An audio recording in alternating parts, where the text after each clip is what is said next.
Perry penasaran bagaimana rasa daging dari seorang manusia. Terlebih lagi itu adalah daging teman kerjanya.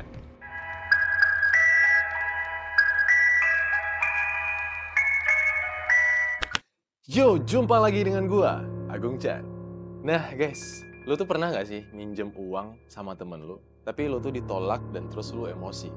Nah jadi coba deh bayangin, lu mau minjem sama temen lu, ya sejumlah 400.000 lah. Nah terus temen lu itu karena keberatan mungkin ya, dia nolak dan tiba-tiba aja lu marah dan langsung ngehantam kepala temen lu pakai sebuah balok. Dan yang lebih parahnya, lu juga tega mengeksekusi dan menghilangkan nyawa dari teman lo ini. Yang kemudian lu juga membagi tubuhnya itu menjadi beberapa bagian. Dan yang lebih ngerinya, potongan tubuh itu tuh lu masak, lu goreng. Yang kemudian lu icip make garam. Wah, gila nggak? Dan yang kalian bayangin sekarang ini tuh bukanlah sebuah cerita fiktif belaka, karena ini tuh benar-benar kejadian di daerah Sumatera Barat, tepatnya di pesisir selatan nih guys. Nah jadi baru-baru aja kemarin ini juga kejadian kasus penghilangan nyawa terhadap 3 orang wanita di daerah Sumatera Barat juga, tepatnya di daerah Kota Padang. Nah jadi di video kali ini kita tuh bakal ngebahas nih sebuah serial killer juga yang tega menghabisi nyawa teman kerjanya sendiri nih guys. Cuma perkara uang 400.000 doang. Nah, jadi buat kalian yang punya teman, mikir-mikir dulu deh buat minjam ke teman kalian, karena bisa jadi aja itu menjadi pemicu kalian menghilangkan nyawa teman kalian. Nah, jadi buat kalian yang penasaran dengan cerita lengkapnya, boleh dong tinggalkan like dan subscribe terlebih dahulu channel gua, karena bakal banyak lagi konten-konten menarik lainnya yang gua sajikan buat kalian semua tentunya nih guys. Nah, jadi tanpa berlama-lama, cus kita langsung aja masuk ke dalam pembahasan lengkap dari kasus kita kali ini. Let's jump into it.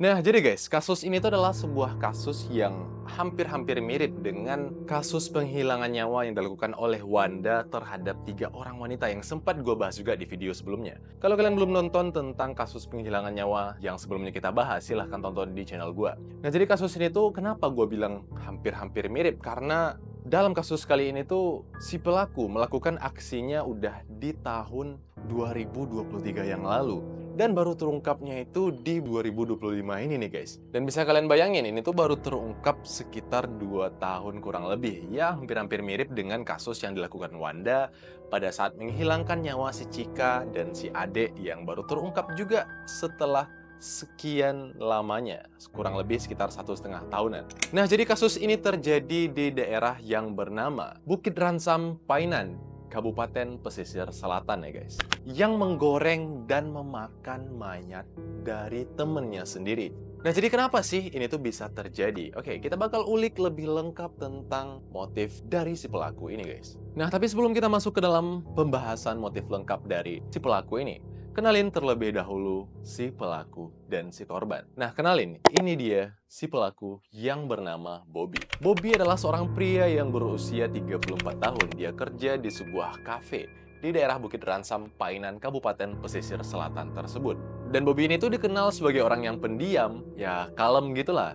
Dia orang yang nggak banyak cincong. Ya orangnya tuh kayak be aja gitu, nggak ada gelagat-gelagat kayak orang-orang yang psikopat gitu lah guys. Nah lalu kenalin juga, ini dia si korban yang bernama Periwisata. Jadi kita panggil aja dia Perry. Nah jadi Perry ini berusia 32 tahun.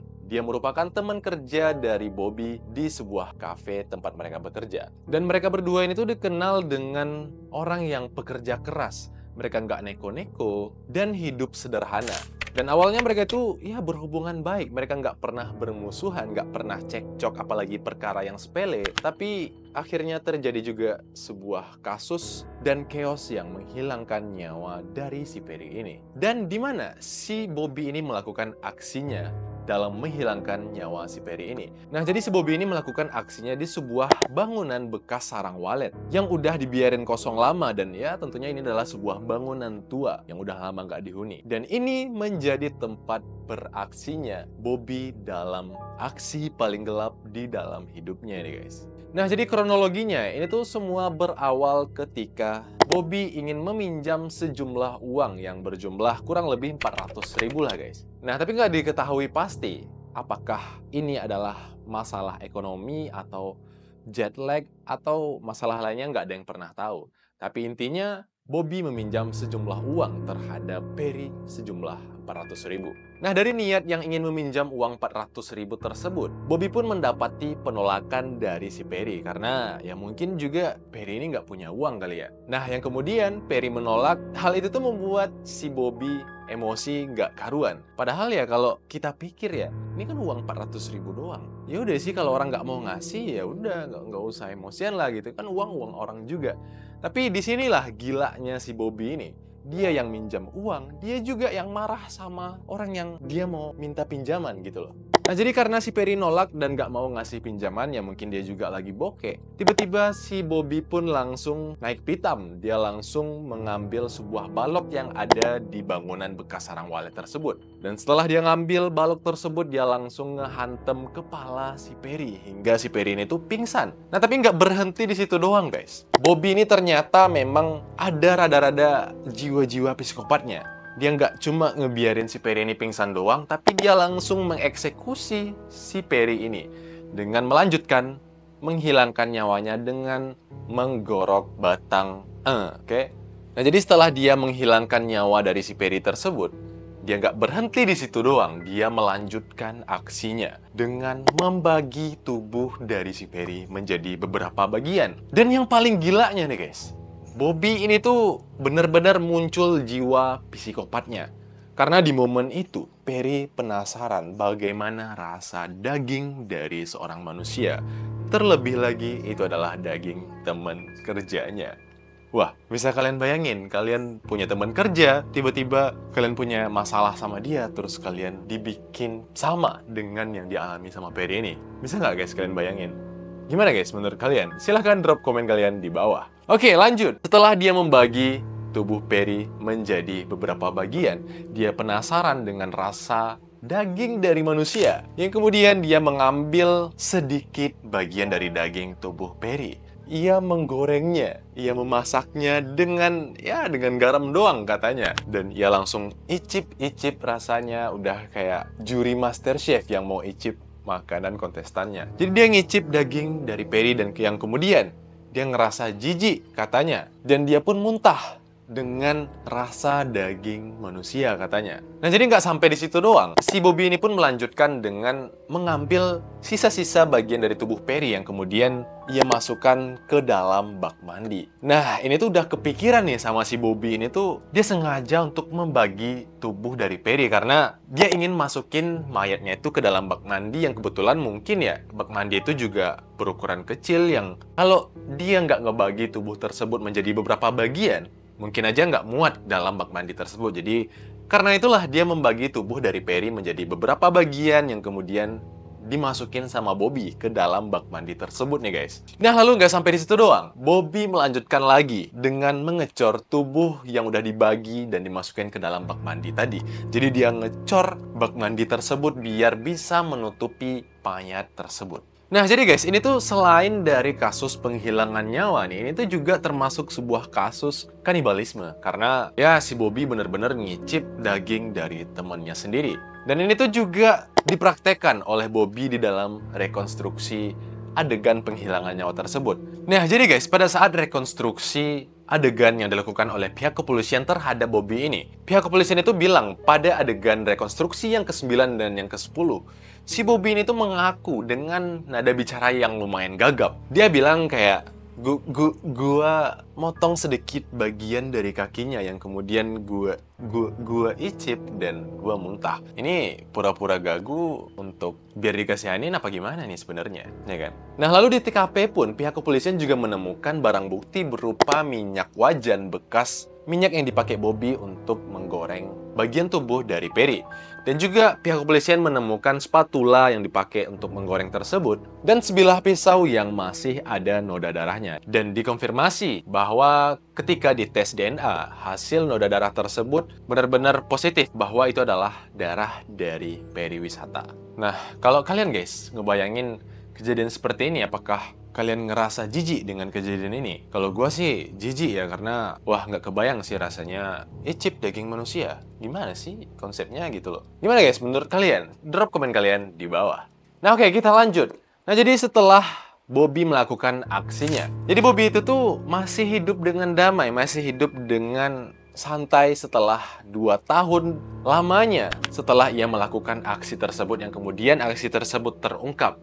Dia masih sempat hidup santai damai dalam 2 tahun kurang lebih itu guys. Dia masih nongkrong di kafe, dan bahkan dia tuh juga sempat katanya merantau ke Batam dan juga ke Bandung nih guys. Wah gila sih, ini tuh masih bisa hidup damai gitu loh setelah menghilangkan nyawa korbannya dengan cara yang bener-bener unexpected banget kalau kita cerna dari logika akal sehat kita ya kan. Nah jadi pertanyaannya, kenapa kasus ini tuh baru terungkapnya setelah 2 tahun kurang lebih? Nah apakah ini tuh kasus yang sulit untuk dipecahkan pihak kepolisian, atau memang si Bobby ini yang lihai untuk menghilangkan jejak dalam melakukan aksi menghilangkan nyawa tersebut? Kalau menurut kalian gimana guys? Drop komen kalian di bawah. Nah jadi, kasus ini terungkap setelah 2 tahun lamanya. Entah ini takdir, entah ini emang sebuah kebetulan. Mayat ini ditemukan pada bulan April di 2025 nih guys. Jadi kebetulan di bulan April 2025 tersebut, bangunan tua yang sebelumnya dipakai sebagai tempat beraksi oleh Bobby ini, bangunan itu di bulan April tersebut akan dilakukan renovasi nih guys. Nah, lalu tukang yang bekerja di bangunan tersebut ngebongkar beberapa bagian dari bangunan tersebut, yang kemudian kalian pasti bisa ngebayangin. Tukang tersebut ngebuka bak kamar mandi yang sebelumnya udah dicor sama si Bobby ini. Dan mereka semua shock karena yang mereka temuin bukanlah gayung atau sampah-sampah yang mungkin ada di dalam kamar mandi tersebut, tapi melainkan mayat yang udah menjadi tengkorak di dalam bak kamar mandi tersebut nih guys. Nah, jadi setelah ditemukannya mayat yang udah jadi tulang belulang sama tukang yang ingin merenovasi tadi, mereka pun langsung melaporkan ke pihak kepolisian setempat untuk mengamankan penemuan mayat tersebut. Karena waktu itu mereka pun masih belum bisa memastikan itu mayat siapa. Jadi pihak kepolisian datang dan tim lab juga datang ke TKP. Nah, jadi di TKP itu juga ditemukan adanya tali nih guys, sama pihak kepolisian dan tim lab tadi. Dan polisi pun lanjut mengolah TKP yang kemudian menemukan KTP dari si Perry ini guys. Yang kemudian pihak kepolisian pun langsung mengusut secepatnya tentang kasus ini, dan alhasil pada tanggal 6 April 2025. Nah jadi Bobby pun akhirnya ditangkap pada 6 April nih guys. Yang kemudian setelah dia ditangkap itu dia langsung diinterogasi, dan kemudian ia mengaku bahwa ialah pelaku yang telah melakukan kejahatan sadis tersebut terhadap pariwisata. Dia mengaku dan dia menangis dan menyesal karena telah melakukan tersebut. Tapi apalah daya, nasi udah jadi bubur, lu nggak bisa jadi nasi goreng lagi, ya lu harus terima konsekuensinya gitu ya. Nah jadi setelah dilakukan rekonstruksi tadi, kesimpulannya mendapatkan 18 adegan yang dipraktekkan sama si Bobby ini. Dan setelah gue riset lebih dalam lagi nih, bahwa di salah satu adegan rekonstruksi tadi itu ada sebuah adegan yang bener-bener sadis. Parah sih menurut gue, karena ternyata Bobby ini tuh sempet juga menggergaji mayat dari Perry. Wah, gila. Ini apa sih tujuan sebenarnya? Kalau emang sekedar untuk masukin mayatnya ke dalam bak kamar mandi, ya udah sih potong aja menjadi beberapa bagian. Ini mohon maaf nih guys ya. Tapi ini udah kayak seseorang yang ingin memuaskan hasrat yang, wah ini nggak bisa diungkapkan dengan kata-kata sih menurut gua. Karena ini udah bener-bener seorang psikopat yang di atasnya psikopat lagi gitu. Dan gua pribadi nggak nyangka ini tuh bener-bener kejadian di daerah pesisir selatan. Ya, bisa ada loh orang kayak gini di daerah pesisir selatan. Ini sangat disayangkan sih menurut gue. Nah, jadi pada akhirnya setelah Bobby ditangkap dan melakukan adegan rekonstruksi, Bobby pun ikut dalam persidangan, dan yang kemudian dia dijatuhkan hukuman berupa pasal 338 KUHP dengan ancaman hukuman selama 15 tahun penjara. Tapi karena adanya unsur pemotongan tubuh dari korbannya, pihak kepolisian pun langsung juga ngecek kejiwaan dari si Bobby ini. Dan ini tuh rada-rada mirip ya kan sama si Wanda yang juga dicek terlebih dahulu kondisi kejiwaannya di rumah sakit jiwa terdekat, untuk memastikan bahwa mereka itu benar-benar melakukan aksinya dengan secara sadar dan waras. Jadi dia bisa diberikan hukuman yang seberat-beratnya. Tapi menurut gua, Ini tuh bukan tentang bagaimana kejiwaan lagi, karena ini udah gila banget menurut gue. Ini udah sadis banget. Jadi terlepas gimana pun kejiwaannya, menurut gue sih ya udahlah, kasih hukuman terberat, hukuman mati kalau bisa ya kan. Kalau menurut kalian gimana guys? Apa hukuman yang cocok untuk Bobby ini? Silahkan komen di bawah guys. Ini adalah sebuah kejadian yang sangat disayangkan untuk warga di daerah pesisir selatan terutama ya. Karena ini hanyalah sebuah masalah sepele, cuma masalah perihal meminjam uang sejumlah 400.000, tapi bisa menjadi hal yang bisa menghilangkan nyawa seseorang. Jadi pertanyaannya, utang receh kenapa bisa jadi fatal? Jadi kalian semua juga pasti paham bagaimana ketika orang yang lagi sulit keadaan ekonominya, semua pun terasa sempit. Apalagi tidak adanya pondasi siraman rohani yang berakibat jiwa kriminalitas dari orang tersebut menjadi meningkat karena ekonomi yang sulit dan bikin mereka tuh terpaksa untuk melakukan hal tersebut. Jadi buat teman-teman di luar sana, gue berharap apapun keadaannya, walaupun kalian mungkin dalam keadaan yang sulit, kalian mungkin kepepet uang, kalian mungkin lagi ngutang sana-sini dan kalian diburu-buru sama debt collector. Tapi, kriminal bukanlah jawaban dari itu semua, teman-teman. Kalian masih bisa melakukan beberapa pekerjaan, karena yakinlah ketika kalian ingin melakukan semuanya dengan tujuan untuk memperbaiki ekonomi kalian dengan tujuan yang lurus, kalian pasti bakal keluar dari zona tersebut. Dan juga buat kalian yang punya teman yang selalu minjem-minjem uang, yang selalu kesel ketika kalian tuh nggak mau minjemin uang, udah deh, mending kalian jauh-jauh deh dari orang-orang begituan, karena ya untuk menghindari konflik yang terjadi antara Bobby dengan Perry ini terulang lagi. Karena uang bisa menjadi bawang yang bisa bikin orang menangis karena sebuah chaos yang tak diduga-duga. Jadi intinya ini adalah sebuah kasus receh yang bisa menjadi kasus penghilangan nyawa tragis yang aneh.